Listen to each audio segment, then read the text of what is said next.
From the lighter side of pest control, this is the Tales from the Crawlspace podcast with your hosts, Jack and Brad. Today's episode, Russell Asks the Owners. Greetings, boys, girls, cheese bags everywhere. It's your old pal Jack. This is Tales from the Crawlspace podcast, and we have a seriously wild fucking show for you tonight. Across the proverbial desk for me is my co-host, my brother from another mother, Mr. Brad Harvey. Jack, welcome back, Jack. Thank you, sir. Good to be back. You couldn't, indeed. Yeah, it looks like you had a great time, and I'll tell you what, man, you couldn't have come back at a better time because I gotta tell you, is the night. Everybody's favorite podcast creator, JT, caught his first fish off the pier in Surfside. He caught a croaker off the pier. It was awesome. He was so damn happy. It was cool as shit, man. That was a nice one, too. Yeah. Oh, we had a great time. He was so proud, and I'm proud of him, man. It was great, and it sparked the fishing bug for him. So I'm looking forward to that. Oh, good deal, because you love to fish. I do. You like to fish. You like to fish. You got a fishing buddy now. It's gonna be fantastic, but I'm glad to be back, and I'm excited as fuck for the show tonight. I really am. And would you like to do the introductions, my friend? Indeed, I will. So we're gonna start off with the person that's next to me on the screen. He might still be on the screen in the video, but who knows? From Nova Scotia himself, it is Mr. Rodney Bruhm. Rodney, how you doing, man? I'm doing great. You look marvelous this evening. I want to show you something. Do you want to see something cool? Oh, yeah. Hey! Yeah. Woo! What do you think? All the way from Texas. That's right. Good. Rodeo. Ain't too bad. Representing. Well, you're looking good, and we're glad to have you on, man, because this is going to be a great one for you. And then also hailing from the Windy City down below, the Slim Reaper, K-Dub himself, Kevin Wilhite. Kevin. Hey, everybody. Good to be here. It's been a few weeks, man. How you been? Working hard. Yeah, awesome. Nice. Yeah. You were telling us earlier today that you've had a hell of a week, and so I'm glad you were able to spend some time with us, because if there's anybody that needed to be on this episode tonight, it's you. So sure. Welcome once again to the show. Kevin is a frequent flyer, and we're glad to have him on. Hell yeah. Great. Okay. Grab the beer. Thanks. Grab the beer and let's do this. Okay, now all the way over from the Great Pacific Northwest, we have the Nords. We've got Kandyce, we've got Brandon, and we have occasionally their kid and their dog that may pop in on us. And so, Nords, it's good to see you again. And we're trying to get the kid to take the dogs, so no. Let the dog in. It's like you want that other dog. You guys always see the baby. Chelsea. Yeah. Just let the dogs in. Just let the dogs in. Now she's not gonna come up here. Oh, of course not, because we want her to. Chelsea. Oh my goodness. Oh, I gotta get a treat. Oh, there you go. Ooh, yeah. She's got that frosty snoot. Yeah, she's old. Yeah. Max has got that little frost going, just like his old man. And because he's 9 now. When we got him, he was like jet black except for a little white tuft right here. But as the years progress, he becomes more distinguished, just like his old man. So of everybody on the screen, 1, 2, 3, 4 of these people were at my house just a few short weeks ago for I call it cheese stock. Rodney, yeah, you were there in spirit, and so was the other guy that I'm about to do. That's a long flight, brother. Like, I don't even want to know what that would cost from Nova Scotia to there, but it's going to happen. It's going to happen. Texas on the cheap, but you're coming in from Canada, so it's going to happen. Oh, trust me, it's going to happen. I'm going to knock on your door and be like, "What's up, Brad?" And you're like, what's this motherfucker doing on my doorstep? I will be so ready for you, man. Look at that fucking lineup back there. We'll polish that shit off, brother. This is Rodney's lineup. Anyway, Okay. A lot of you are probably asking, especially the ones that aren't on Pest Control Humor Depot, which, as we all know, is my favorite group, why we have amassed such a lineup of sheer talent, and, just oozing, pure know-how, intelligence, talent, and in some places dripping with sexuality. It's Check. because we have a reason for that. And that reason is because one of our own has finally broke the chains and divested himself of a lot of his heartbreak, stress, and tension to go out on his own. And fuck yeah! This is his first time. This is his first time on that bucket, Bracco. And we at Pest Control Humor Depot, as well as here at Tales from the Crawl Space, we felt it was our obligation to make sure that this guy gets off on the right foot. So hell I wanted to get as much talent together as I could, and unfortunately, this is what I came up with. But we're going to make the best of it. But anyway, this person that I'm speaking about, this greenhorn in the owner-operator arena, is none other than Pest Control Humor Depot's Crusader of Contempt, slayer of the six-legged Jezebels of the air, sky, and pavement. It is the one, the only Russell No Ball Gosswiller. Russell! What's going on? At long last, this is a dream come true for me for a couple of years now to have this motherfucker on the show. And god damn it, we finally did it. Well, in honor of that, I actually wrote you a poem, and I was even going to read it in my Crusader voice for you. Wait. Yes. Let me get ready for this. All right. Wait. I'll grab my towel. Okay. All right. Wow. All right, Russell. Hit me, baby. Roses are red, violets are blue. You say such sweet things. I want all 10 fingers in my ass.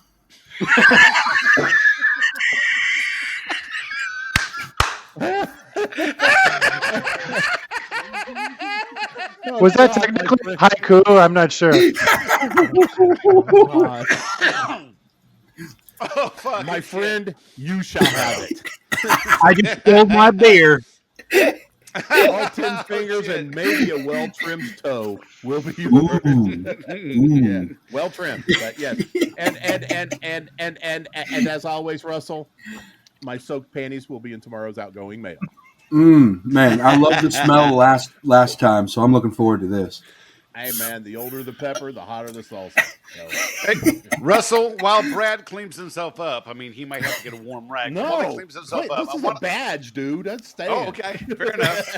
I want to let you know that the Nords and I have been batting around the idea of a yearly vacation, and we want to come down and see you for our first vacation, hang out with Mr. Russell. So just want to let you know that Absolutely. you're earmarked for a trip. So nice. Okay, yep. I'll start looking for plane tickets now. My ass is there. So, I am invited, right? Of course you are. Of course you are. And we're gonna and some of the other guests. Jenny was in on that one. She wants to come down too, so we'll all have a good time. Yeah, we could bring her on as and carry on. Oh yeah, she fits in that little cubicle for the bag. She fits right in that exactly. Little cubicle. Yeah, you can take this on the plane if you can fit it in this. That thing. It's like Jenny just slide right in. I can just put her in my pocket. No problem. Nah, she might. Yeah. Well, say she might suffocate in all the hair, but Hey, I am not hirsute. I'm not a hirsute. So. You're not hirsute. Okay. But hirsute sounds like hairsuit, so that just kind of fucks everything up. Yeah. Like, you sound more Sasquatch-esque. Oh God. Well, the reason we are here today is Mr. Russell is going to talk to all the different owner-operators and pick their brains, so that makes Brad and me window dressing for the show. We may be here for color commentary, and we do have a You Can Suck It story towards the end, so everybody here has been charged with coming up with a proper insult for this You Can Suck It story of the day. But other than that, the show is all Russell. picking the brains of the people who've been very successful in their owner-operator business, and everybody's here to learn, me included. I may be retired, but goddamn it, I can still learn something. Hell yeah. Oh man, no, I honestly, this is a really huge honor that you guys asked this of me. Thank you for setting this up. It's I am beyond terrified, but also extremely excited. So it's a fun mix of feelings. My brother-in-law and I are doing this together, and it is a wild, wild ride. But I do appreciate y'all showing up for me. And I'm trying to find my list of questions here. Hey, we got your back, brother.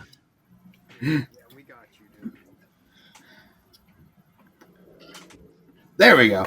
All right. One of the first things I was kind of curious about is because we have a Facebook page for Dragonfly Pest Management, but everyone always talks about you want to Google business, but when I was trying to set one up, you had to have an address. But we operate out of home, and I don't exactly want to put that address down. Is there a way that you guys know of doing like anything on Google or setting up? I saw a couple hands. I'll let y'all hit me.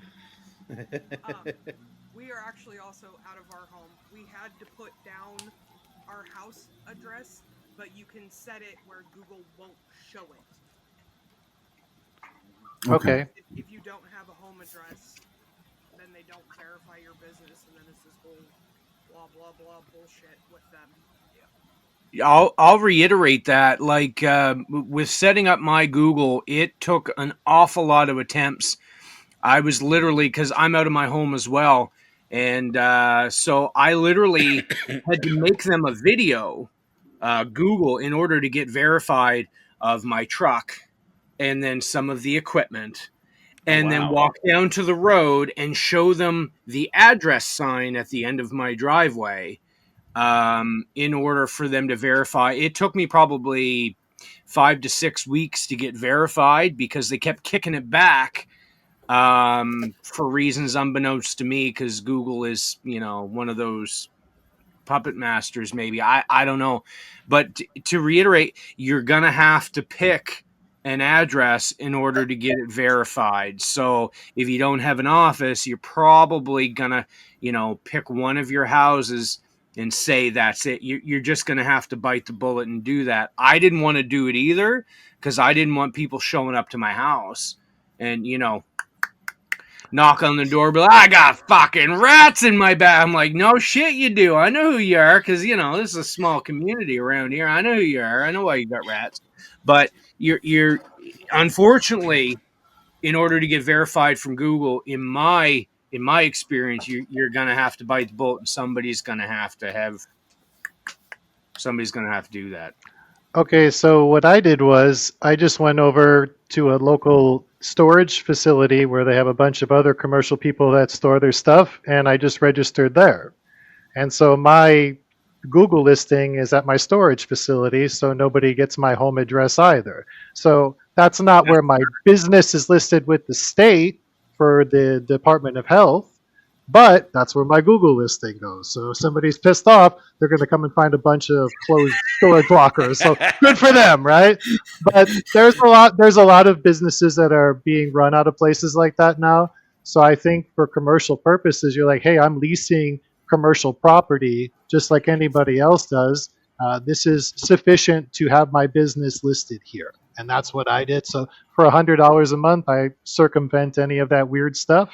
And I have peace of mind of people not coming to my house, as you guys alluded to. No, I really like that option. That's smart. Yeah, that's very smart. I was going to say a P.O. box, but I don't know if they'd accept that. But They don't. oh, okay, good to know. That's gotcha. All right. Brad, we can't hear you. We can't hear you. I do have a call in, or someone sent me a statement, if you will, that I'm going to read here later on. Okay, cool, good deal. That's not vague or ominous or Brad, he's like, hang on. I'm going to read the paper later. I'm going I to read need something. everybody I'm to going to pay do it attention. later. Yeah, I will leave you fucking. I've got an itch on my body somewhere, and my finger's going to smell funny, but y'all have to figure out where it's coming from. I mean, Are you gonna have a little djembe drum while you do it too? A brief political statement as I may. Is it somewhere near the penis? it's on the other side of Taint Avenue. Yeah. Okay, fine, you ass clowns. I'll read it now. Hey, Russell, it's your pal Isitator. Oh man, I'm surprised. In parentheses, it says pause for laughter. I'm surprised he still talks to me. All right, yeah, it's Tater. Some good advice I can give you is to go ahead and cold call and walk into your local police department and fire stations and get in good rapport with them. They will definitely send you business. Good luck and God bless, my friend. I love you, Tater. Good to know. I pick on you a lot, but I love you. Good old Tater, yeah. I pick on him a lot too, and I mean every goddamn bit of it. Everybody loves them some Tater. I'm Irish. Okay, what else you got? All right. What are your preferred methods of advertising, and do you prefer paid or unpaid, or how do you go about with getting your name out there more than just walking around? I see you, Rodney. Oh baby, listen, just keeping your me and you one of these days. No, I can already taste the Tim Hortons, baby. Oh no, sing Hortons. Listen. So, you know what? In all honesty, if you're a dude with a good reputation with your clients, your old clientele, any clientele in your area, word of mouth is key. Word of mouth reputation is going to beat everybody's road signs. It's going to beat everybody's, $10,000 radio ads. None of that stuff means anything if you don't have a good reputation. So if you're going to, I see the Nords shaking their heads, right? This is you now. So if you're going to go out there and you're going to make a name for yourself, that's on you. So you don't need to go and spend all this money on advertising, especially right off the bat. I mean, if that's your bag, baby, do it. But get the ball rolling with who you are and what you can do for people. And that's going to get your bankroll going. Then if you decide you want to expand and have more, that's all good. But in the beginning phases, get things going just by you, who you are. Facebook is an amazing thing. Facebook, TikTok, Instagram. I sell so many jobs because of my goofy ass TikTok videos. You have no idea. I will literally get a phone call saying, look, I saw you doing this in somebody's basement on TikTok. I got shit in my basement. I want you to come have a look. And I'm like, you know what? Hell yeah, I'm on my way. This is how much an inspection is. Then let's get the ball rolling. Next thing you know, the bill starts racking up. And then I'm looking after multiple properties, or I'm looking after their friends or their family. And all start small, start with who you are. Don't worry about the big advertising.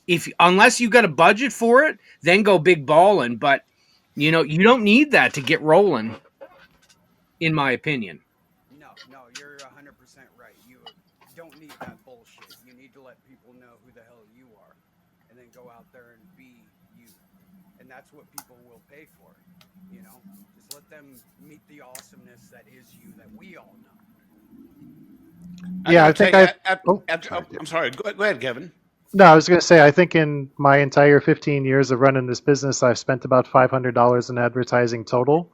And to sort of dovetail with Rodney saying, not only do you establish a good name, but it depending on the sort of specialization you go into, those people that you work with, they may move from one place to another. So, for example, I do a lot of multi-unit housing. That's primarily what I do. There's a lot of turnover in that business. A lot of managers move from place to place, from company to company. So if you have a good reputation with them and they're like, well, hey, I moved from company A to company B, I want to bring you into my building. Well, great. There's your foot in the door to a whole new portfolio, right? And as long as you keep your work consistent, which is the second half of that, you're going to be in great shape. And I think that what you'll find is most of the small shop owners, and people catch on to this pretty quickly that do a lot of interactions with pest control people, nobody's going to outwork us, right? No one's going to care more than we are, and nobody's got a greater stake in the success of the pest control program than we do too, right? Let's face it. If there's some kid that's 22 years old that works for Orkin, yeah, he might care. I'm sorry, or for company X, they might care. But, you know, if they lose a certain clientele, they're not going to sweat it as much as you and I would because it's a larger percentage of our money, right? So that symbiosis between clients and small business is really strong, and I think it makes everybody sort of pay better attention and do better work. 100%. First of all, Rodney, I want one of those fucking hats. I want one of those hats, Rodney. I want one of those. Yes, I drew that myself, brother. Well, goddamn it, make another one. Right. But buddy. But I do want to say, when it comes to word of mouth, I spent a weekend with the Nords in Indianapolis, and they are word of mouth consummate professionals, by far and away. That their quality of work they're swimming in it just from word of mouth. And I wanted to throw that 2 cents in there about that before they go ahead and talk about it, because they know what the fuck they're talking about, and as everybody else does. But I have it on good authority that the Nords know what's up when it comes to word of mouth.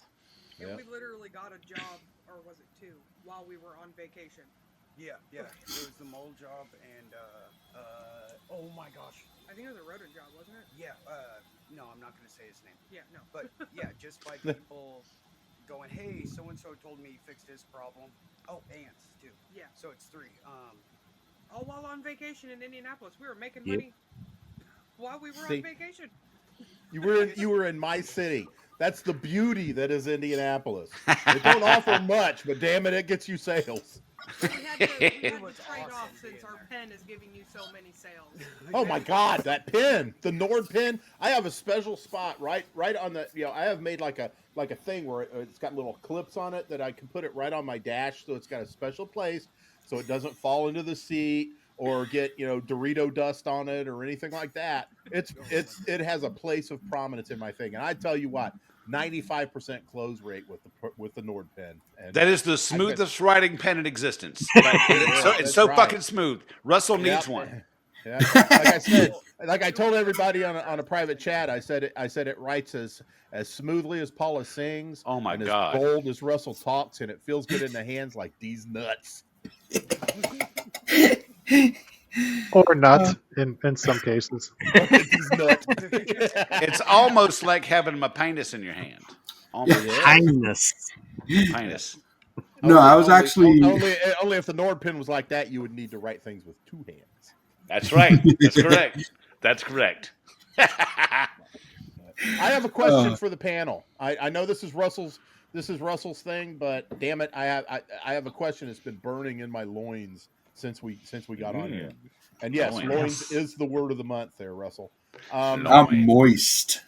Moist loins. Moist loins. Moist loins. Are we going to get to my question or what? Okay. Okay. My question is, what are you drinking? Anybody start? I'm drinking Old Speckled Hen, which is a British lager that was first made in Gibraltar when it was a British protectorate. It is a red lager, nitrogen infused. The closest thing to Kilkenny I can find. So, Old Speckled Hen. Awesome. I have got the Chimay. This particular one is the Doree Ale brewed with spices. I'm a Grand Reserve person with Chimay, though. The blue label. I'm Grand Reserve. This was the last of the 4-pack, Jack. So, fair enough. Fair enough. The Grand Reserve was for this show. Exactly. God, hey, Brad. It was spicy like Jack. Yo, Baby. Brad, I am drinking a really ridiculously cheap Canadian beer with a high percentage, but I'm doing it from my Tony Spangler tumbler Oh, look at that. Tony Oh, Spangler. shit. with my Yeah. metal stainless steel urethral sounding rod. You know, I love Very these. good. I love these tumblers. The only issue I have is he needs a larger sounding rod because I'm getting wallered out and I need to go up a gauge. Are you talking about length or caliber? Mostly caliber. I need thicker girth. Look, they Wow. do come in plastic. That says a lot. I remember Burger King. They had the straw out for their shakes. They were trying to advertise the thickness of their shakes. They call it the fucking pipe. Okay. Oh God, this fucker was like this big around. It's like you could, Russell. That'd be right up your alley. I mean, like one of those or those boba straws. You know, I mean, yeah. that's what I need for my urethral sounding rod. You know, my needs. Yeah. Well, you know, some of us have narrow urethras, and this is the perfect size for us narrow urethra guys. I tell you what. I'll tell you what, propane. God damn it, Bobby. Last time I drank boba, my penis looked like a pea shooter. That's right, man. Over here, you know, man. I don't know what y'all talking about, man. Look at That's- there you go. man. There you go. That's my face. That's my face. Not my penis. That's your face. Oh, look at that. That's Rodney. Look at that. There's his face. Now, there's only one face that matters here tonight, and that's this girl right here. Yeah. That runs the place. That's right. The only one as a limited edition Paula Benedict tumbler from Tony Spangler. And like all Tony Spangler tumblers, this has striking detail. I mean, look at that. Look at that. Are those the whitest teeth you've ever come across, or what? I can see her taste buds. Yeah, you can see the taste buds, and she's been look like she's been eating something blue, and it's outstanding. First strike, clearly. It comes up. It also has the PCHD logo on it, which is of course my favorite group. And every Tony Spangler comes with some safety features, which of course is the rubber bottom. As Jack will illustrate. But yes, I mean, this is only the accessory to this. Nice. Just punch that bottom, buddy. Like a thirsty dog drinking out the toilet bowl. Apparently, we're all saying, "I let the dogs in tonight."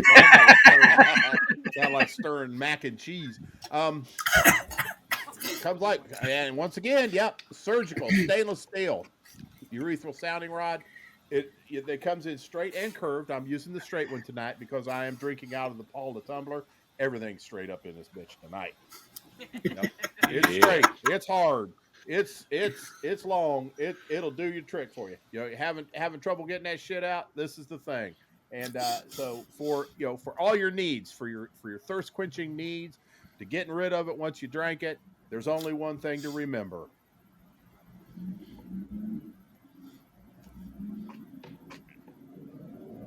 What? Awesome. I never get tired of that jingle. I fucking love that jingle. Oh God, dude. And your lad did a hell of a job on that. If you got Peronis, Tony's urethral sounding rods. Ding. Oh, God. Damn. Oh, the group sing on that one. That was perfect. At the party. My God. I'm still amazed we could fit that many people on my deck. And I stress for that. I stress the deck. Like, yeah. Well, if you spit on it first, you can slide more people in there. That's true. Spit on it first. Hawk Tua.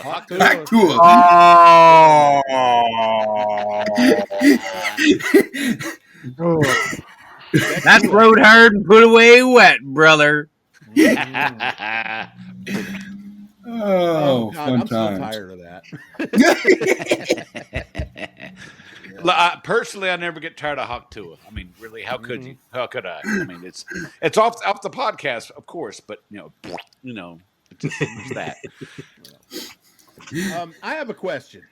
Yes. And I have another question for the panel, and it doesn't have anything to do with drinking.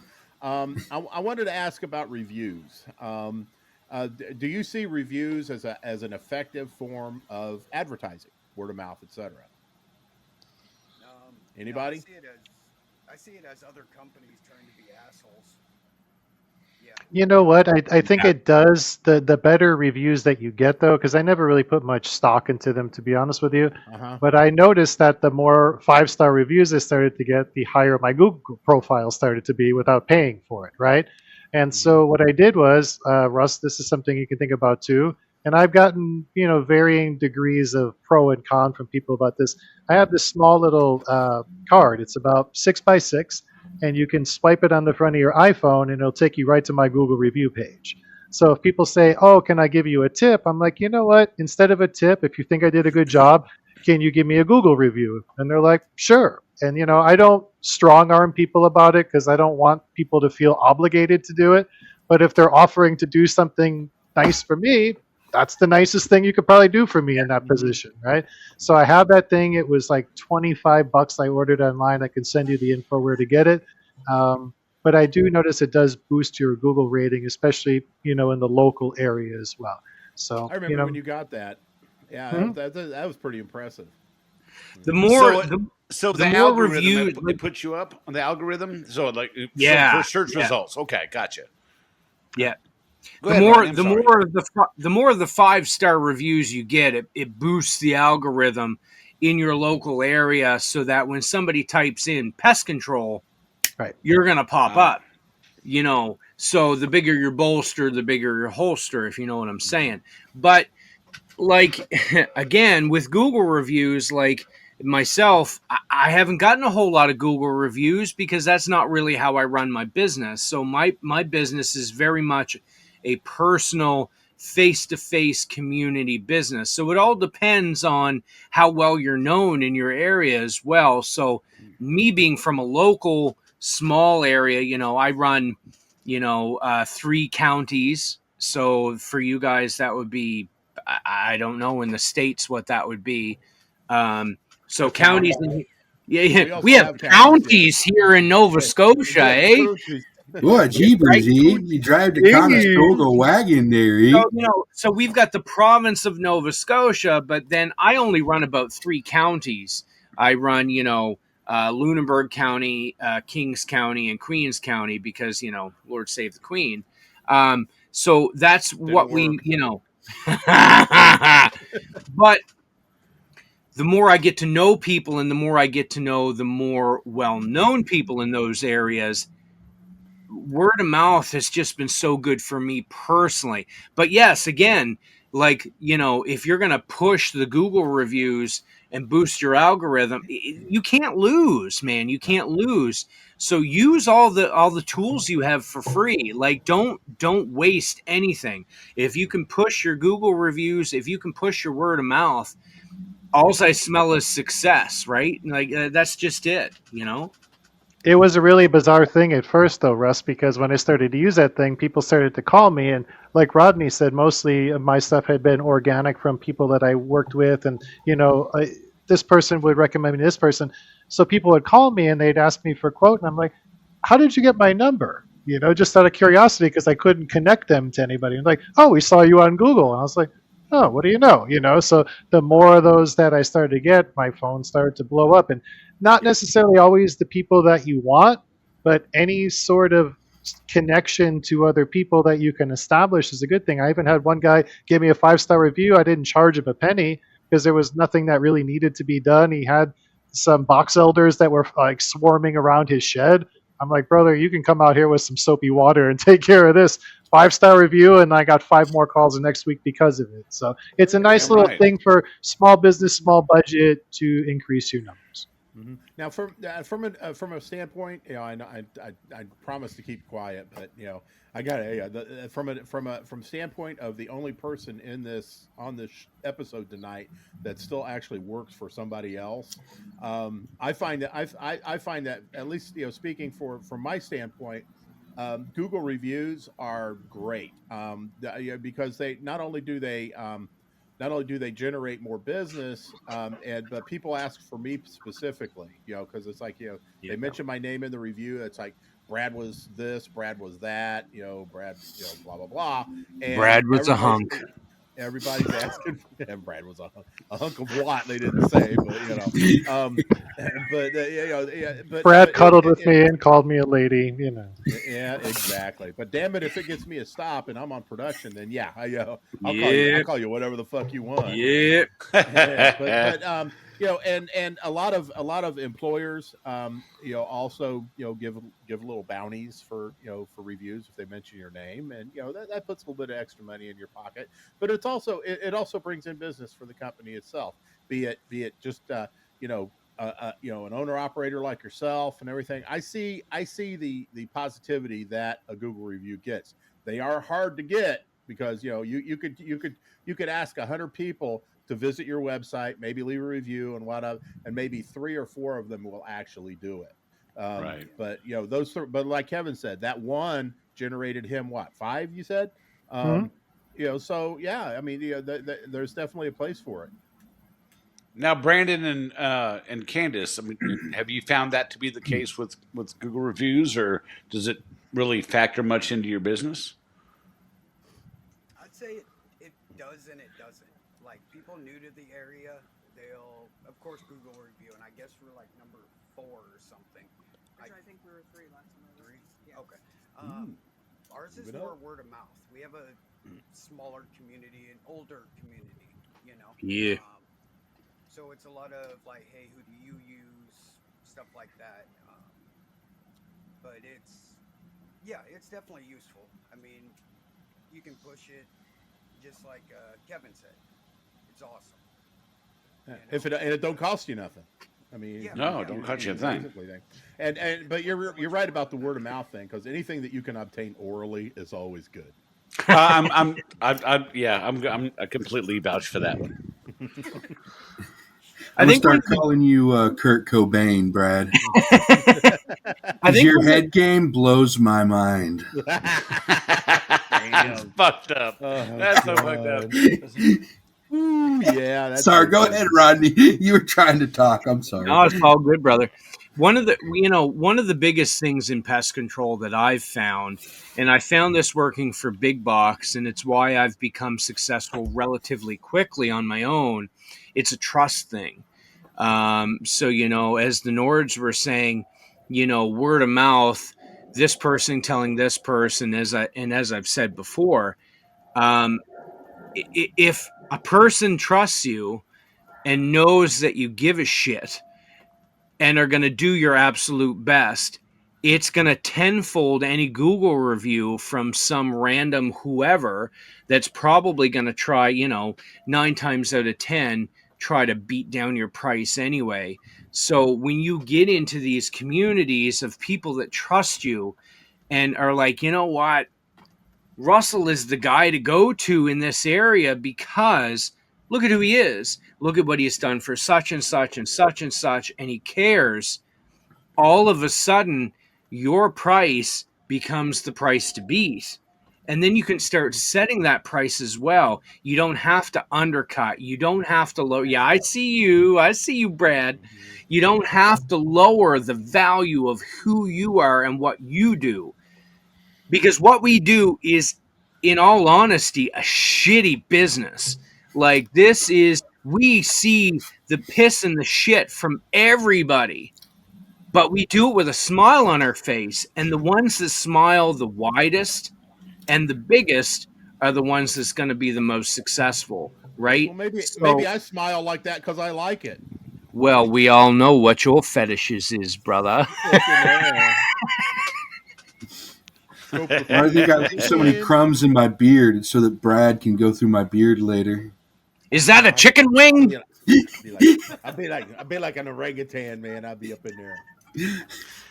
See, Russell knows the beard has its magic properties. It does. Yes, it The does. mystique, and I am a fledgling bearder right now because I want to get a head start on No Shave November, and this pisses my bride off because Flavor saver. She does not like my beard. She likes the goatee, but when the weather starts getting cold, the nights start getting longer, the beard comes out because it's insulation. I mean, I can't tell you how many times I've been out trudging around in like 2-degree weather. That's Fahrenheit for you up there in Canada, and pulling dead frozen rat sickles out of the snow and everything. Yeah, it comes in ham dandy. I don't get frostbite on my on my neck vagina here. Things get cold up in the Great White North, brother. All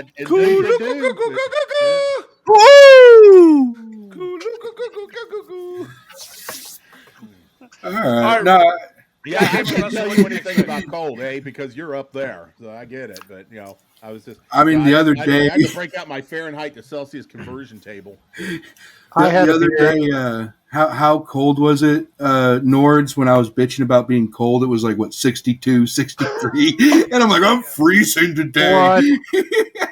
You wouldn't make it in Chicago, buddy. That's for sure. No.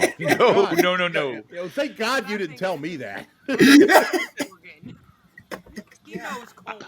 Russell, in the winter here, they have to take special flamethrowers to get the ice off the tracks so the trains can get through over here. So I see you guys out in Texas, like, oh my God, there's a 1/4 inch of snow. Everybody panic and drive sideways now. I got a cousin that lives down in Florida, and every time it's cold up here, she puts on her Facebook about the temperatures down in Florida. 82, 83, 85. I hit her up one time. I hit her up just a couple weeks ago. I said, hey, Coral, we haven't seen any temperature flexes from you. I said, what? She goes, I can't. I think my phone's up in a tree somewhere. Oh, shit. Oh, no. Well, Russell, I've had 34 degrees on the mountain over the past couple mornings, so. I mean, I grew up in Oregon. I grew up around the snow and the ice. I just don't like to be there anymore. Smart man. I am no longer an Oregonite. It's changed just a little bit. I'm just trying Global to figure out warming. how you deal with those triple-digit temperatures with that magnificent chin purse you got going on there. My beard drips like a watering can all day long. It's just glorious. And I I know pulled that my feeling. pants up way too early in the show. It's Texas is like drinking in hot soup for air, and it's just moist. That's Florida after 4 p.m. when the storms come through. You get that storm that runs through at 4 p.m. on the dot, and then after that, you could swim from your front door to your car.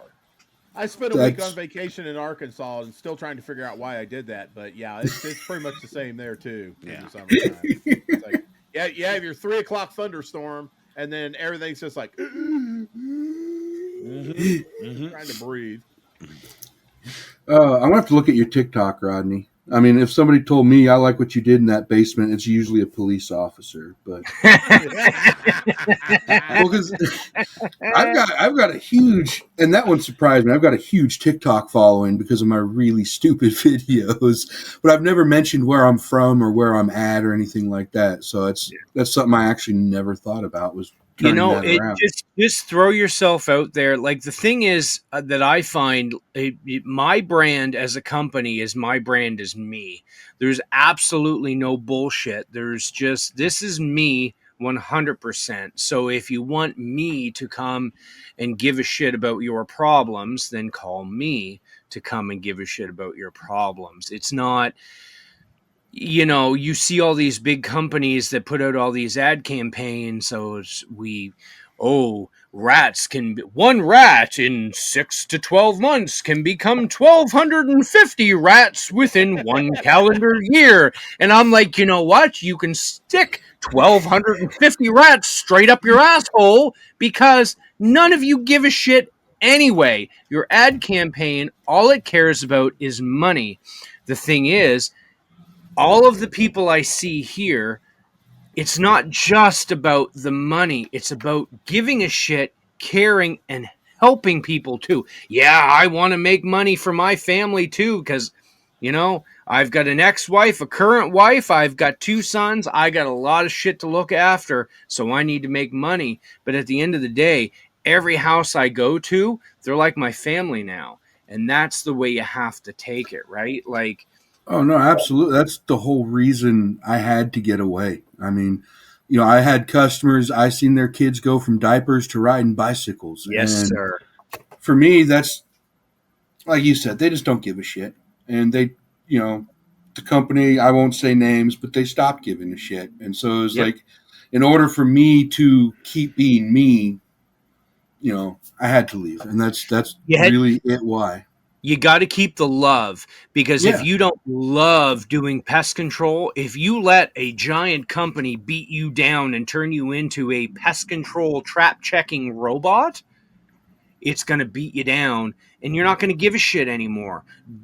Get out before that happens, or get out as soon as that happens. Find your love for this and find your reason for it again, right?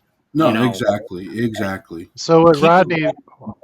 Oh, I'm sorry. I was going to say what Rodney was saying. Getting out at the right time. I left the company, and my boss at the time pulled me in the office and told me I was making the biggest mistake I would ever make in my life. And he was adamant about this, Russell. Like, he's like, "You are crazy. You got a kid on the way. What is the matter with you?" Right?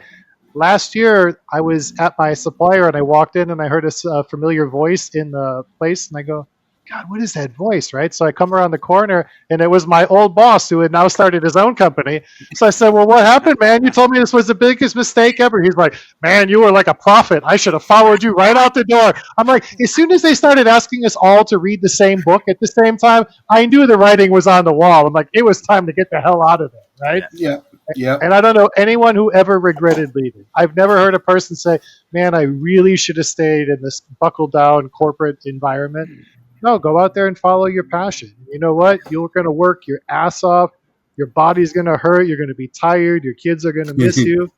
But you are never probably going to feel like you made the wrong decision by doing it. Yep. Oh, 100%. talking about body hurt, and I'm still recovering from that bee job yesterday. That was Oh my God! Oh, yeah. fuck. yeah. Holy shit. That was to this date the largest one I ever dealt with. But because of my body positioning, even with a bee suit, I was just open.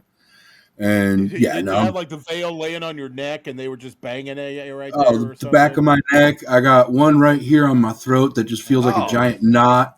My right knee. At one point, I put knee pads on, and that was the dumbest thing ever because then it cinched the suit up, and it was like a machine gun on my knee, and I was like, no, I'll take these off now. So, yeah, talking about being in pain. You had them on the outside of the suit. I was like, yeah, you can still get that fabric tucked in there, man, and they'll still blast on your ass. So that was fun. That was a lot of fun. Well, all of us are happy that you survived the experience, and Me too. And can actually sit here and laugh at it, regardless of what kind of agony you may be in right now. So, it's what I was telling I was telling my brother George. Like I said, it's us together, but every project we take on that seems small ends up being so massive, and we just get put through the ringers. At the end, we get it done, and we laugh about it. But we have the weirdest luck that way. You right now, Russell. But that's how you make a name for yourself. That's how you make a name for yourself, though. You are the ingot in the furnace right now. Your metal is being tempered and tested at this moment. I mean, you made a big life decision, and the gods are out there making sure that you know what you're doing. So which actually leads me. So far, you're coming out like gold. Sounds like. Which leads me to my next question: is how long did it take you to rewire your brain? And what I mean by that is, I'm coming from a massive corporation. I'm coming from, you've got 20 stops, if you know anything about Houston, spread from Friendswood to Pearland to Pasadena to Mont Belvieu to, Missouri City, which is like the entire southern half of Houston.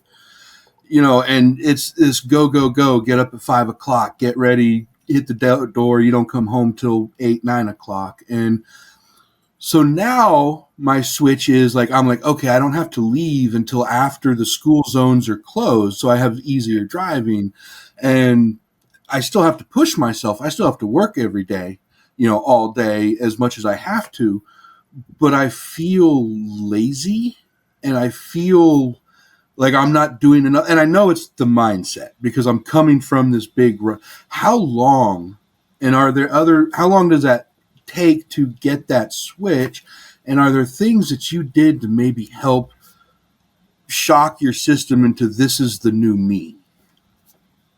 So like I said, I'm terrified as hell. And when I sit there, and yesterday was a great day. I had a quarterly and a bee removal, and I made a good chunk of money. But having 2 stops in one day, my brain is sitting here telling me, you're not doing enough. You're not making enough. You're lazy. How do I get out of that? I'm only 7 months in, and I'm still rewiring myself from having to do 25 to 30 stops a day to make the big machine move. So I'm going to leave this to everybody else. I'm still rewiring myself, so I'm going to just listen in on this one too, because I'm struggling with this one too, brother. I feel lazy even though I'm making enough money for my family. But I still feel that because I'm used to hammering down constantly for 12 to 14 hours a day. And now I'm, 8-9 hours on the road and then a few hours in the office because I do everything myself, paperwork, scheduling, customers, yada, yada, yada, yada, yada. I do it all myself. But I still feel lazy, as you just said, because I'm like, man, I'm not out there. You don't need to do that much, in my opinion, anymore, because you're not feeding 25 mouths. Now you're just feeding your mouths. Know what I'm saying? But I'm going to back off and let somebody else answer this. I think that's a great question for Brandon because he's got this look on his face. He's like, yeah, I've been there. And I'd like to know how he reprogrammed himself because he's got his shit together. So You never do. You never do. I go day by day. Well, it's because it is just you. I look at it as I have 3 bosses: Kandyce, Kyra, Jude. You never do. Like Kandyce will tell me, well, hell, she did it today, where she's like, "No, I can do it. Go do your shit. I'll take care of it." But no, never lose that push, because the worst thing that can hit the owners and stuff is complacency. Because then you get lazy, then you don't push, then you don't go say hi to that neighbor that was talking to you. Leave your business card. You just keep pushing. You're working to feed their mouth or your family. You're not working to give somebody their 3rd vacation of the month. You're just taking care of you. So you doing 2 jobs tomorrow, you hit your numbers. Hell yeah, that's a win. That's a huge win. Hell yeah. Yeah, I had a big problem with that in the beginning too. I'm not going to lie to you, because it was like, well, I just went out and did these 2 jobs and I made more money than I will probably in 3 or 4 days working for somebody else, right? So you get into that mindset, but what you have to remember is you're not a technician anymore. You're a business owner now, right? And that's what you have to remember. You're a business owner that does technician work as well, right? So it is a mind shift that you're going to have to undertake. And it does take a little while, because I think all of us just got into this mode of, okay, let's get out there and just plug away and get the work done. And just getting the work done and clearing the tickets is the most important thing.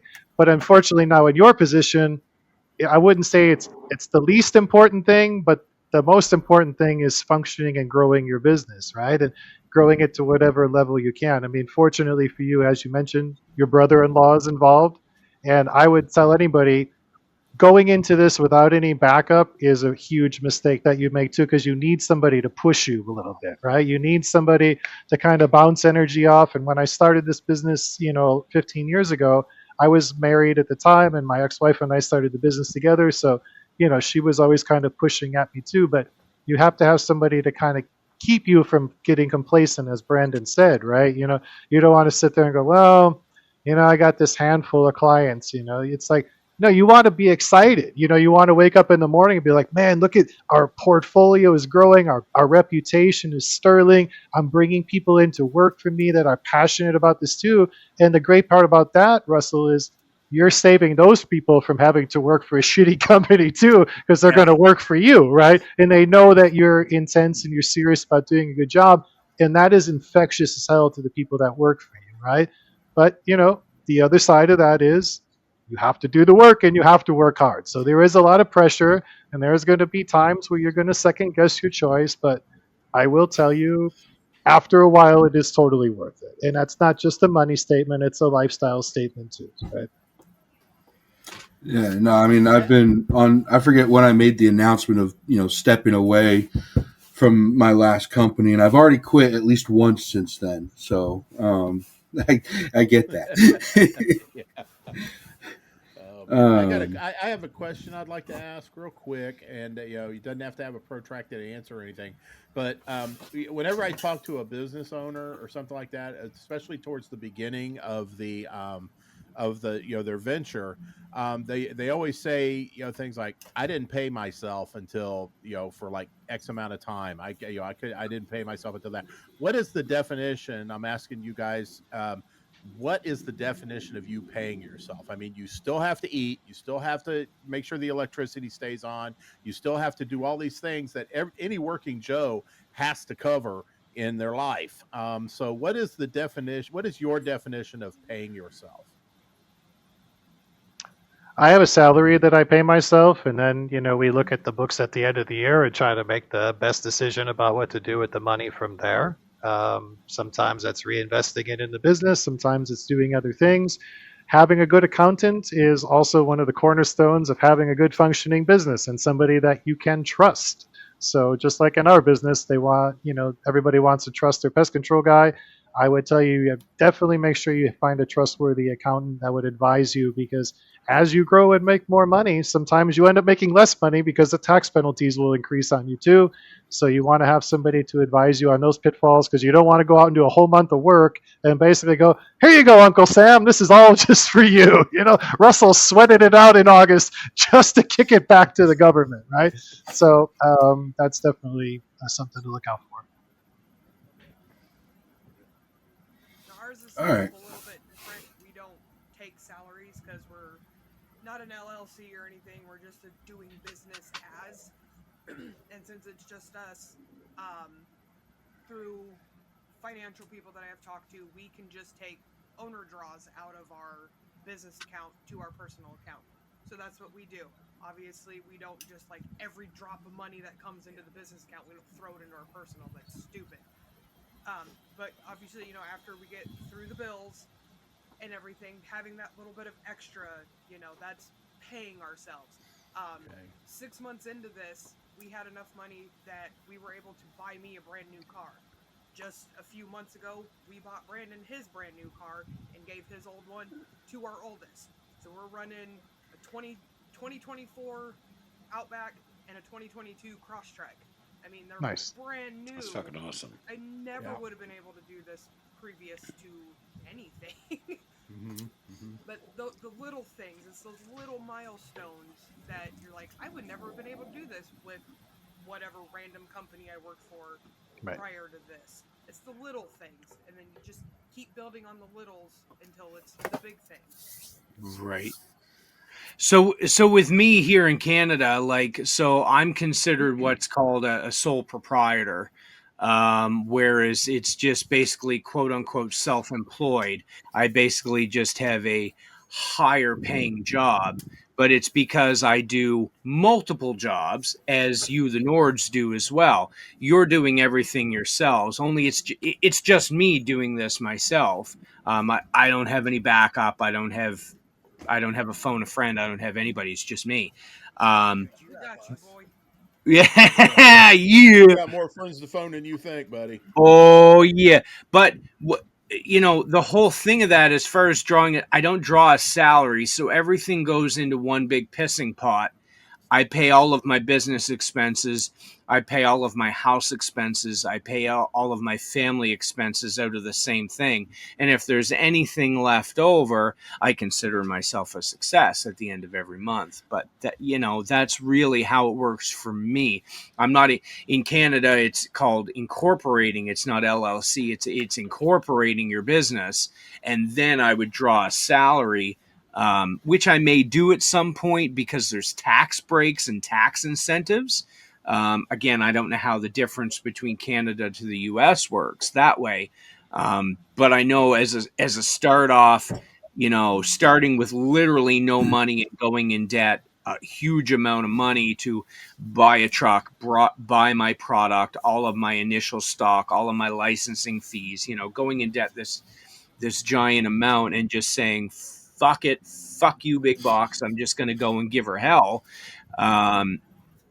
At the end of the day, sole proprietor was the way to go. because I'm making it work. Yeah, The bills are paid. All right, that's what it's all about. That's why he constantly calls me the boss That's lady. literally the boss lady, so I don't have to. I figured it's just because she bossed you around all the time. But There's a whole kink associated with that, by the way. There's a whole A kink whole for that. Ooh, Yeah. yes, it is. Yeah. Yeah, see, Brandon knows. He's like, yep. Okay. So I've before hogged- my I've next- I've hogged Go Russell. ahead. Russell's time, so Russell. No, you're good. have at it. I was going to say before my next question, Rodney, the biggest difference between America and Canada is we don't get paid in maple syrup down here. And back to I don't Indian either. bacon. I get paid in fucking high percentage beer, brother. Fuck more tap water beer. I get the good shit up here. I wouldn't have any problems being paid in pea meal bacon. So Ooh. Now, another question is, what is a comfortable amount by yourself per month customer wise, like reoccurring customers? Obviously, there's going to be the one shots, there's going to be the specialties, but what would you consider for one person a comfortable monthly amount of reoccurring services? It all depends on your needs and your bills, in my opinion. I mean, I would like to say recurring, in minimum 20K in Chicago. 20K a month? Hmm? Woo! Well, his population density is up there for Chicago, though. There's 6 million people in the metropolitan area. So. I'm driving 45 minutes between customers, so I ain't getting to 20K, brother. I mean, you that's- know, we're the that's bedbug like capital Houston. of the United States, so you do 3 or 4 bedbug jobs in a day, you got your nut right there. I've got my nut as well. No, it's just the one. But no, that's a lot like Houston. We are just a massive cram of people over a very massive space. It's like 2 hours to get to Houston from Houston, so it's a big area to cover. I gotta pee. Be right back. Keep going. All right. Keep going. All right, Ooh, I hate to see him. I wish he would be like Frank Drebin in the Police Squad movie where he still had the microphone on and went into the piss. Yeah, I hate to see Enrico him leave, Palazzo's peeing. Well, fuck, Rodney left too. Shit. Like, oh man, I would unhook my laptop. I would walk to the bathroom, and I would just stand there with it. Like. I think when he heard me say 20K, he's packing up to move to Chicago. Yeah, either that or he's moving up. Oh man, What you stealing boxes for? Oh shit! Oh. The only problem though is like there's so many of them, Russ. That's the problem here. Like today, I was in a trash room and they were feeding on rat scrubbers, so I finally killed all the rats, and now the bed bugs have nothing to eat. So I'm standing in the middle of the room while they're all coming at me on the ceiling, and I'm taking the vacuum over my head like a horror movie and trying to suck them all off the ceiling before they can dive bomb onto my head. I'm like, I guess what, Jack. I went to college for this. What's that? I guess Rodney decided to do the same thing. You inspired him. You gotta go. When you gotta go. You gotta go. That's right. Gotta make my bladder gladder. Yeah, I did something I haven't done in a long time. I asked the customer if I could take a whiz in their bathroom, and it was an older guy. He got it. I said, look, I take my Flomax around 11:30, and this was about 2:00. I said it starts kicking in by now. He goes, it's right in there, buddy. Go for it. And I did leave a quarter on the sink for the attendant, who was obviously on a coffee break. But I used a customer's bathroom one time and only one time on a termite dig, and he was very nice. He let me go use the restroom, and it's funny, George was there with me. I sit down and I don't look around until I'm done. There is no fan, no ventilation system. There is no toilet paper and no smell good sauce. And I unleashed like rotten Taco Bell, and I'm just like, what the hell do I do? Never used a customer's bathroom again after that. I was like, nope. it could be worse, Russ. You could be in a unit where they told you nobody was home and they let you in and you realized you were about to get sick like that. And then you sat down and halfway through the guy walked into the house while you're in his bathroom and you have to go through the door. There's really no graceful way out of this one, is there? And he goes, I'll leave some bleach by the door. I go, thank you, sir. Oh, Brad and I have Oh. stories about that. Brad, do you remember that story where the guy come out, the homeowner showed up early and walked right through the waft that came out of the bathroom? yeah. That was horrible, man. That's like knocking on it's like knocking on someone's door and no one's answering, so you think you're safe. You let out just the nastiest rip, and then they open the door. I've actually made rodent sales on that. Just be like, I think there's something dead around here. My turn now. So, all right.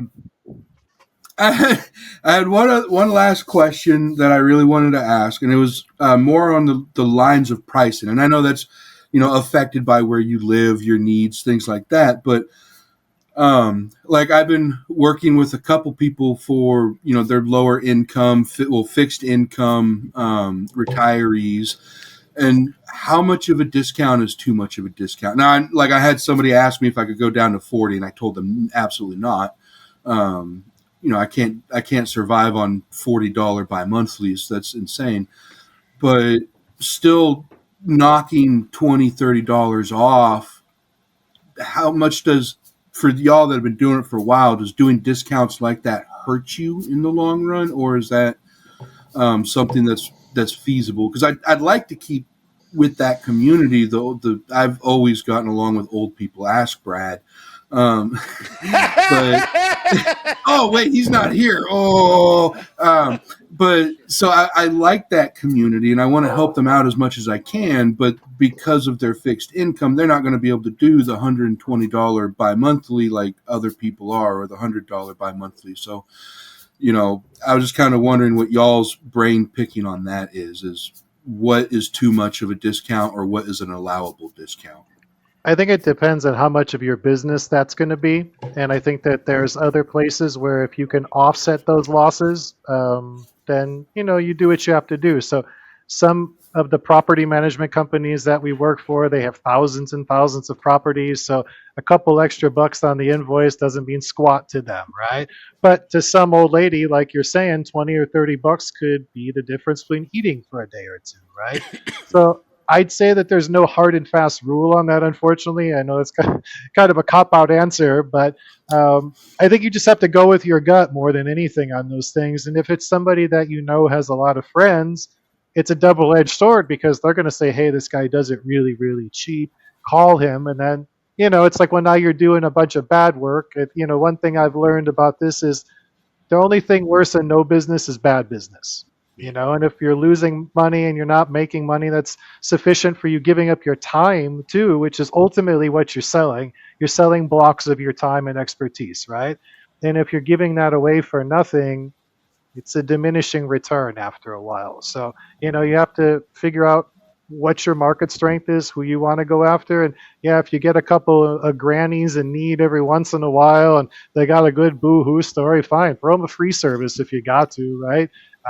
Sometimes the good karma will find its way back to you, I walk in, I put my earphones on. All of a sudden, I hear "Granny's in need." And I'm like, oh, God, this is going to be good. And he's like, "Oh fuck, free service now." I'll jump in on that, Russell. I'll jump in on that, and just to kind of reiterate, that point with the free service, I've gone into situations as my own business owner where I've walked in knowing I wasn't going to get paid, but based on the situation that I saw, I wasn't going to walk out without doing the job. And it's not because I don't want my business to succeed, but I want myself to succeed as a person as well. So there is a fine line that you walk. As long as your bottom line is being met, as long as you're being successful, if you see somebody in need and they need a couple of bucks off a service, fine. There is a line there as well, and it can't be a routine kind of thing as well. I've gone into jobs where I've absolutely lost my shirt and made no money off of, but walked away knowing that I've helped a couple of kids that needed help. And, you know, for the karma thing, yeah, I'll take a little bit of karma on my back, and in hopes that somebody would know, somebody would hear, and somebody would see, and maybe I'll catch it on the back end, if you know what I mean. So, and that's the beauty of being a business owner as well, is it's your call. You don't have to call some stupid ass manager or some stupid ass service manager and say, look, these guys ain't going to pay me, but shit, these kids are walking through dog shit. I need to help, right? You just go and do it because it's the type of person you are, and the type of person you are is going to reflect the type of business that you do at the end of the day. So that's just my 2 cents. Autonomy is a beautiful thing. Mhm. Yeah. The job that I just came from prior to this, she started out with, she had just bought a mobile home in a park, and she was having rodents. So we went out and, you know, charged our 30-day initial or 30-day one shot, whatever, got it all cleared out. She absolutely adored us. She absolutely loves Jude, so he has to come with me every time now. She is that little old granny lady. Her and her husband are both retired, and she let us know right off the bat, you know, I'm on a fixed income, so, you know, we're gonna have to work something out. So that's fine. We got her put on monthly service for a while, and then it came to a point where I'm looking at it every month going, I don't need to be here every month. So I moved her to every other month and let her know that she's obviously still covered in her off month. And she pays me $50 at a time. That's all I require. It covers my chems. The actual job takes me maybe 15 minutes. Right. Now, I always spend like an hour there talking with her because she's Right. just a lovely lady, and her Sure. husband just cracks me up. And they're just lovely people. I mean, amazing people. Yeah, It's one of those feel-good stops where it's like, I don't really give a shit about the money, time, chems. Don't care about it. I just want to make. But that's why you guys are so good, Yeah. right? That's the thing. That's why you're so good, is because you give a shit. But see, like you were saying with the karma, it 100% will, because she just brought us money just by handing our pen out. She'll be like, "Oh, hey, I handed it to so and so. Do you have more pens?" Yes, I do. Yes, I do. Every time. Yeah. Yeah, and she It even comes back. today, Jude came with me. He opens up the crawl space door, and bam, there's a rat right there. And I said, "Great, how the hell are these getting in?" So his little teeny tiny 5 foot nothing butt goes in the house, and he's gone before I even realize it. He's gone. And I'm My like, man. so I keep doing my thing, and I go over to my car, and I get a FaceTime call from him, and I'm like, "What are you doing?" And he's like, "I found the hole." And it was at their front steps where their driveway slopes down a little bit. They put the T111 straight. So it's just this little tiny gap that nobody ever noticed. And so just a quick fix for it, because I didn't have any wood or anything on me. I got some hardware cloth and put it up over it. And, you know, I told her where it was and everything, that we are going to fix it better. You know, but I just didn't have the wood or the time, and I told her why, and she's like, "Oh, well, have fun." I didn't tell her what I was doing completely, but We'll see her next week. yeah, and I'll take care of it. Love it'll that. be fixed, and it'll be great, and she's just a lovely human. And sometimes you just need to take that little bit of a hit for those people that are genuinely on that fixed income, on that low income, that they're barely affording their house and their food. But as Rodney said, you know, their kids are in dire need of something to be done, and you're there to do that something. Even if you work out a small payment plan with them. We have another lady we're doing that with, because we're going to her house twice a month for rodents, because she has no smell. So she's afraid she's going to have dead rodents and not know. So we're just going to go to her house twice a month to check things out, and she's just going to pay every time we go to make that whole monthly price. She just that's how she wanted to do it. So she doesn't think that we're coming for free. And I get free tomatoes, so yes. I mean, Oh well, fuck yeah, that's worth it, right there, dude. If she's growing those tomatoes, yeah, definitely. Working with people. Like, you don't like It's that. working with people. Yep. 100%. Yeah. I mean, and that's what it's all about. I mean, we're here to serve people, and you guys have nailed it. And that's Oh, great. yeah. I mean, even I've had customers, and again, I'm not on my own. I've always worked for the man, but the man's got to understand that I'm going to have a customer or two like that I'm going to take care of.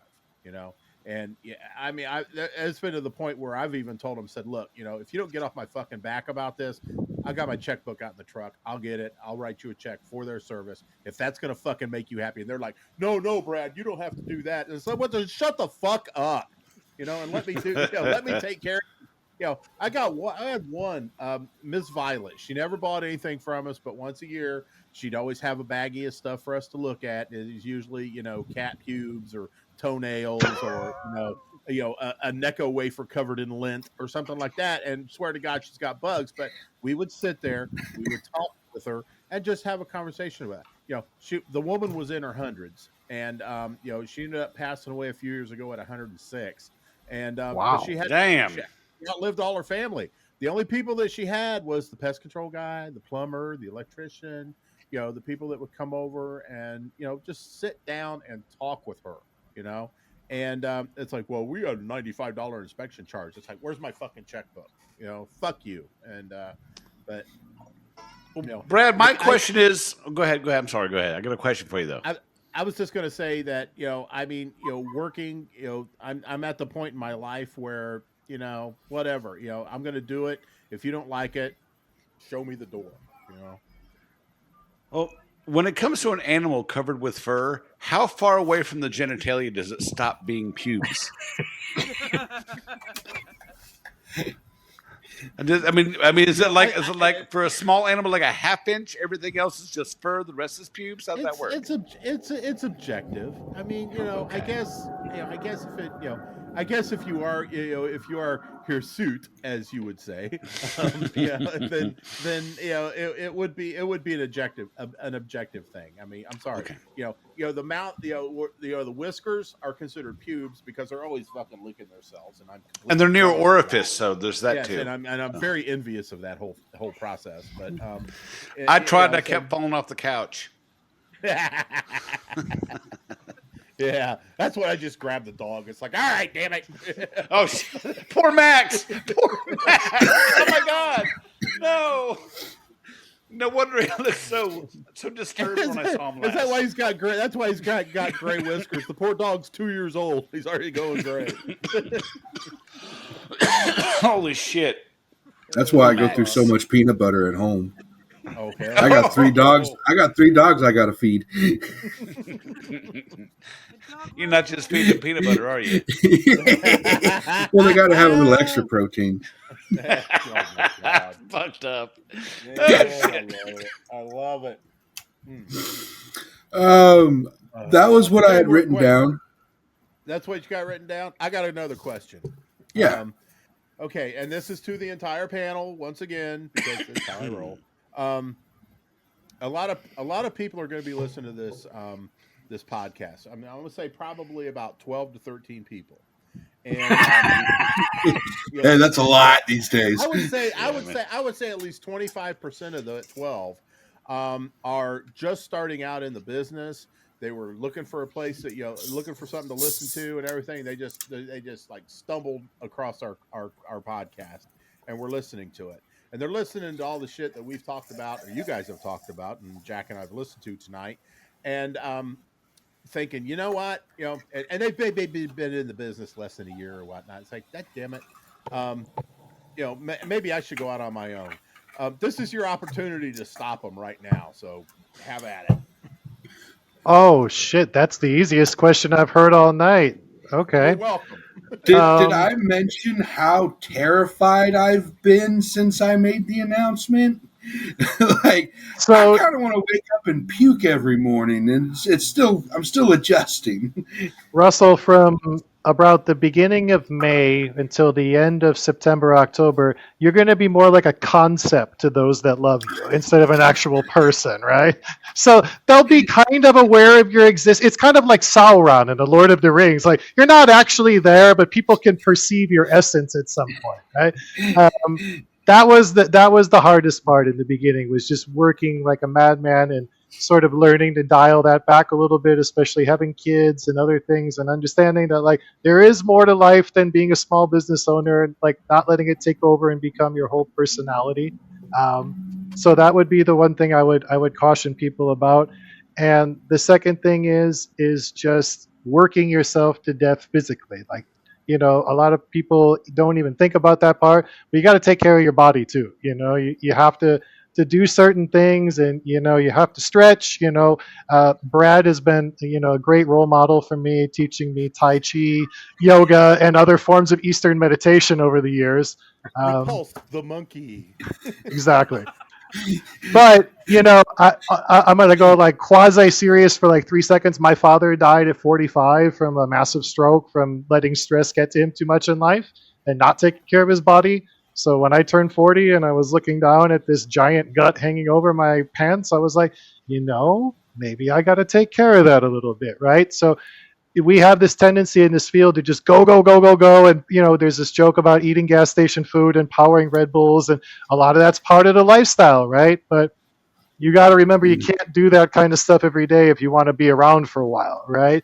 And so I caution people against the pest control diet, as I like to call it too. It is pretty scary. So try to keep all of those things in mind. We all have a tendency to fall in those similar traps. I gotta say something. You mentioned me and about the Tai Chi and everything. I want to say this right now. I will follow Jude into any fucking crawl space that his ass. That's right. I Don't said say it. that to him, because he'll literally be like, "All right, let's go." Fuck. Game on, dude. I'm serious. I mean, this ain't muscle. This is not muscle. It will compress. Russell can attest to this. Are you like a mouse? As long as you get your head through, you're going to be all right. Man, he's built like a roach, baby. You can squish him. I'm telling you what, man.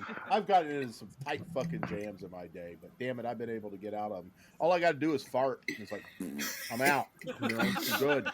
It's like lowering the pressure on your tires on an 18-wheeler to get under that low clearance. Just get a little air out, you can get under there. An excellent analogy, and one that holds up. But yeah, man, me and Jude, man, any day. Let's go. Now, Brandon, on the other hand, I don't know, but yeah. I think getting to the heart of that, of what you said, somebody's been in the business for under a year. Don't even think about going out on your own. Thank you. Take your goddamn time. Learn the business. Don't just learn pest control, but listen and learn everything. Because there's so much more to this than just going and killing shit. This is so much more. Take a few years, take it all in. Learn the entomology. Shut your mouth and listen to everything. Take it in. Really give a shit about it. Because if you're considering going out on your own, again, you're putting yourself out there. It becomes you, not the big box, not the whatever. Don't even consider it that fast. Take a few years, 2, 3, 4 years, and really learn. And then make the decision. A, am I going to stick with this shit? And B, do I have what it takes to be the face that runs the place? You know what I mean? So that's my 2 cents. I love you, Rodney. God, that's my 2 cents, Brad. Man, that is fucking. You see my 2 cents, Brad? Man. You see, there's two kinds of people in this business. There's two kinds of people in this business. The ones that show up for the summer to earn a paycheck, and the ones that actually fucking love the business. Lifers. And those are the ones whose customer service game is on point, because they understand that 75% of your job is dealing with your customers.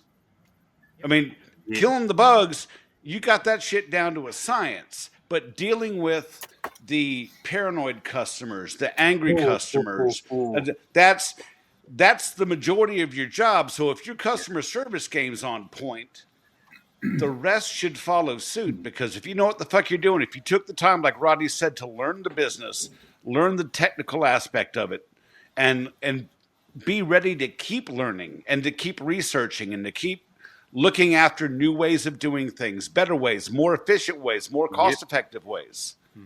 As long as your customer service game's on point and you're staying up on the newest thing, you got it, but you have to fucking learn first. And learning is also with customers. You have to learn how to deal with rejection, to deal with, it's not, you can't just jump into it. You got to learn. I was going to say, get yourself an entomologist and build a relationship with that guy or gal. I was going to say, learn to deal with the old ladies in her panties when they show up to the door, and you're like, "What the fuck am I going to do with this now?" Wow, shit. Oh, that's definitely and a good sense of humor. Yes. Yeah. Okay? My old boss. Everybody in this little Hollywood Squares fucking thing we got going on tonight has an outstanding sense of humor, and they know when to use it. They know when to use it and know when to not use it. And that's important, because that's going to keep you sane. And that's one of the reasons PCHD, my favorite group, is in existence. So we can have a laugh and go, because we need that sense of humor. But damn it, when we need to be serious, we're going to get serious on you. Yeah. But but that's the whole essence of what happened here with PCHD. And everybody here is a shining example of that, except for me. But whatever. You guys are the epitome of what we do, and that's why you were invited here on the show tonight. And to gang fuck this dude right here, and to help him out, to get him on the track. There's always somebody that's got to get the last word in the show, but this is going to be different because everybody gets the last word. Rodney, we'll start with you.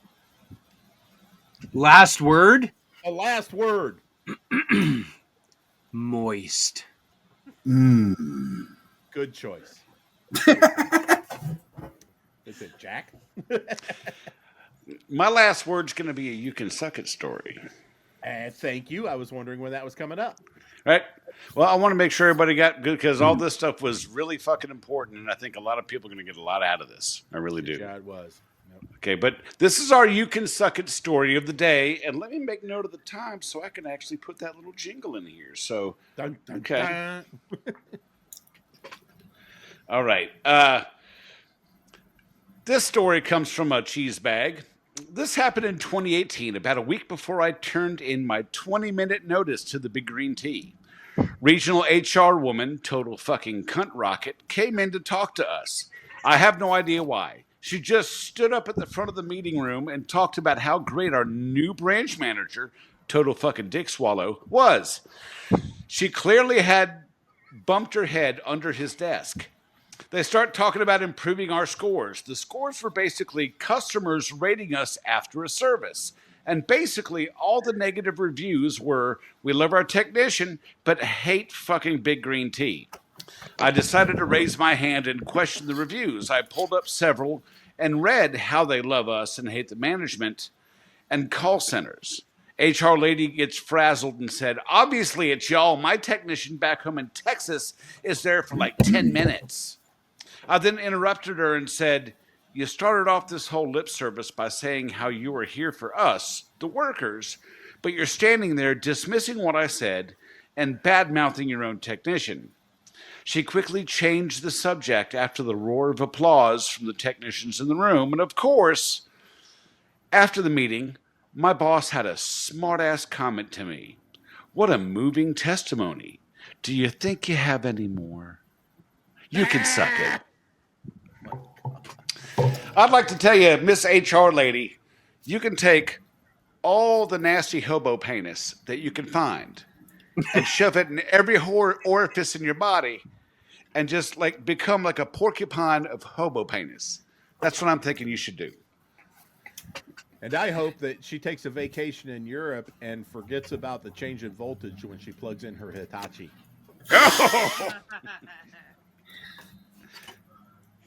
Anybody else got one? Come on, we got one here. I hope she gets trapped in a room with a Bluetooth speaker and my son is on the other side of the locked door with his iPod. Ooh. I hope she gets so covered in good boy gravy that her own family won't recognize her. Oh, drenched. May every time she takes a shit, her anus prolapses. It probably already does. Good time. All right, Nord, what you got for us? You want to go first? Nope. I hope she makes up more words like operations and people and business culture. Oh, dear God. Culture. Okay, Nords, you got any last words for the greenhorn? You can do this. Fuck everybody else. You can fucking do this. And don't be a bullshitter. If you do not know the answer, you don't know what to do, fucking tell them. I'm not sure. I haven't seen this issue. I will figure it out for you, though. Don't pretend. Don't fakey bullshit. Be truthful. Wins. Honesty will always win. Even if they're going, you explain how you're going to figure it out. You know how many times I've had to say, I don't know how to do this. Let me call Brandon. And I mean, you have your brother-in-law. Same thing. If you don't know, which you have the knowledge that I didn't have when I first started, because I was fresh out of, being a stay-at-home mom, right into pest control. She dove into the shit show like head first. I did. Hey.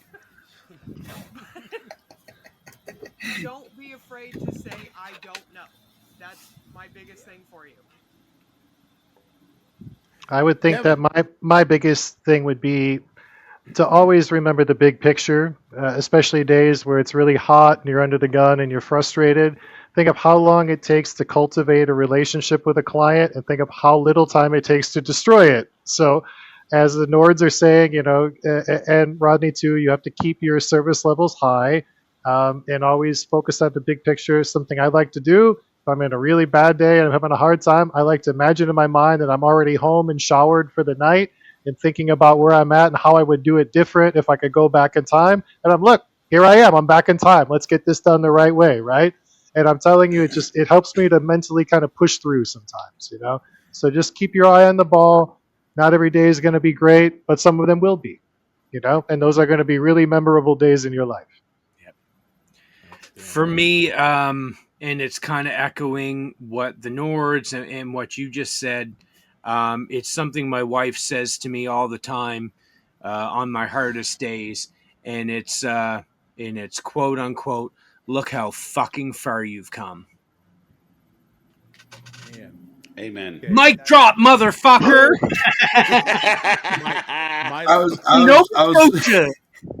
I was waiting for the quote unquote, "Get off me, Rodney." I'm still waiting for my son to go to sleep. Go. He said what she says, not what she yells out. Those are two different things.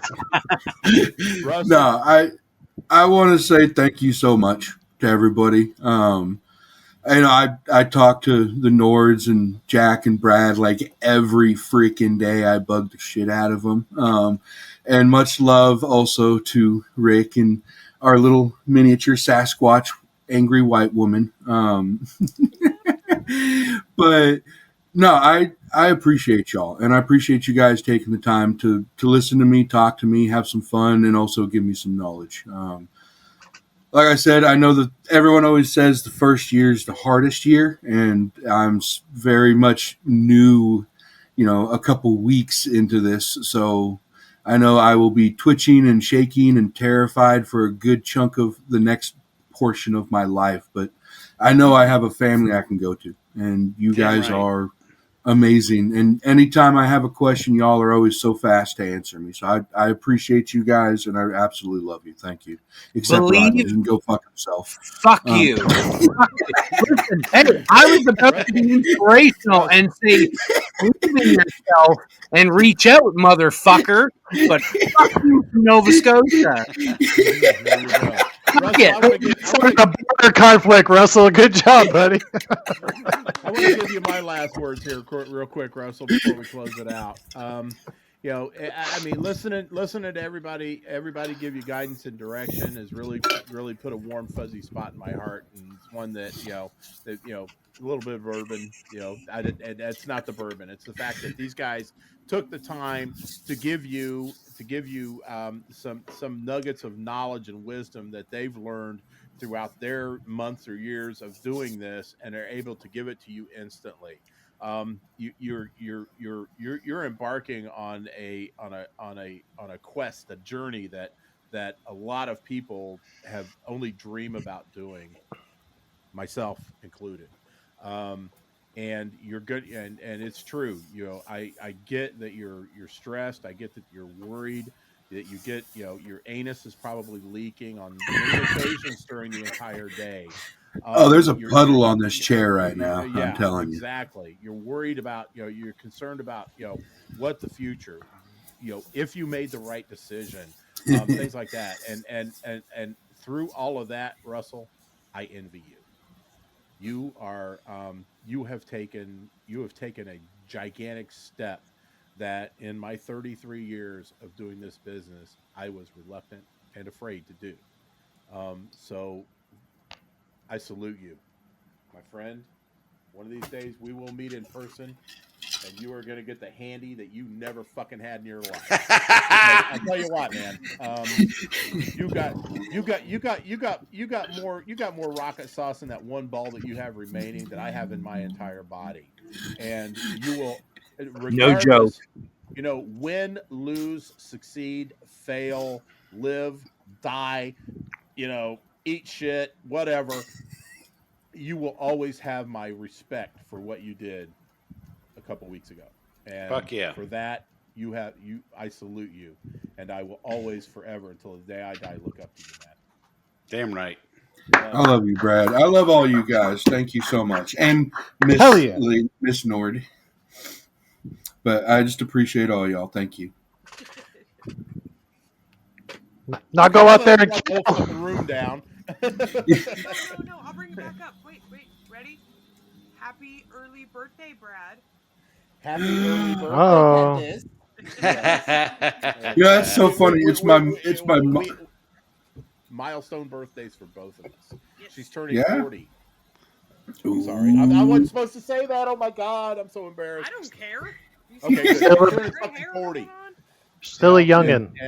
And I'm turning 60. So yeah. Hell yeah. And her life is, she's got a lot to look forward to and a lot to look back on. And so, Kandyce, for you, happy birthday. Happy birthday, lady. Happy birthday, you good-looking motherfucker, you. or I guess daddy fucker. But, there you go. Yeah, good save. That's so funny because today is my mom's birthday. Tomorrow's my wife's birthday. So it's just a time of birthdays. It is. Oh, so I got to say something to your wife then, don't I? Please do. Ooh, in your voice. Greetings, sweet lady. I hope you have the most sensual, amazing birthday you could possibly ever have. And when you get moist, listen to my voice just to realize this is all because of your birthday, your vaginal eviction day. I hope you have a fantastic birthday. I love you.